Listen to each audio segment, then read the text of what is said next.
আসসালামু আলাইকুম প্রিয় দর্শক। আজকাল আমাদের ঘরে ঘরে ইলেকট্রিক প্রিপেইড মিটার রয়েছে। তো যাদের ঘরে প্রিপেইড মিটার রয়েছে তাদের এই কিছু গুরুত্বপূর্ণ ইমার্জেন্সি কোডগুলো জানা অত্যন্ত প্রয়োজন। আজকের ভিডিওটি দেখার পরে আপনি ঘরে বসে আপনার প্রিপেইড মিটারের ছোটখাটো সমস্যাগুলো সমাধান করতে পারবেন। আপনার মিটারে কত টাকা আছে ব্যালেন্সটি জানার জন্য আপনাকে মিটারের উপর ডায়াল করতে হবে 801 ডায়াল করার পরে আপনি নাম্বারের নিচে ডান পাশে যে ইন্টার বাটনটি আছে ওখানে ক্লিক করে দেবেন, তাহলে ডিসপ্লে দেখাবে আপনার ব্যালেন্স কত টাকা আছে।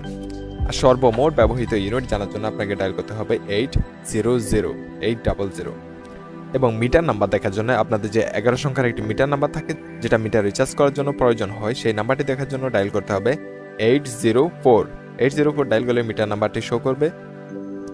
সর্বশেষ রিচার্জের পরিমাণ জানার জন্য আপনাকে 817 ডায়াল করতে হবে। সর্বশেষ রিচার্জের টোকেন নাম্বারটি পাওয়ার জন্য আপনাকে 830 এই কোডটি ডায়াল করে ইন্টার চাপ দিলেই সর্বশেষ টোকেন নাম্বারটি আপনাকে দেখাবে। ইমার্জেন্সি ব্যালেন্স নেওয়ার জন্য আপনাকে ডায়াল করতে হবে 811। এটা ডায়াল করার পরে আপনাকে 100 টাকা ইমার্জেন্সি ব্যালেন্স দেওয়া হবে। গতকালকের ব্যবহৃত ইউনিট জানার জন্য অর্থাৎ কত ইউনিট আপনি গতকালকে ব্যবহৃত করেছেন সেটা দেখার জন্য আপনাকে 813 ডায়াল করে এন্টার দিতে হবে, তাহলেই দেখতে পাবেন। এবং গত মাসের ব্যবহৃত টাকা কত টাকা গত মাসে ব্যবহার করেছেন সেটা জানার জন্য আপনাকে 923 ডায়াল করতে হবে। মিটারের ভোল্টেজ দেখার জন্য আপনাকে 870 এই কোডটি ডায়াল করলে মিটারের ভোল্টেজ ডিসপ্লেতে শো করবে।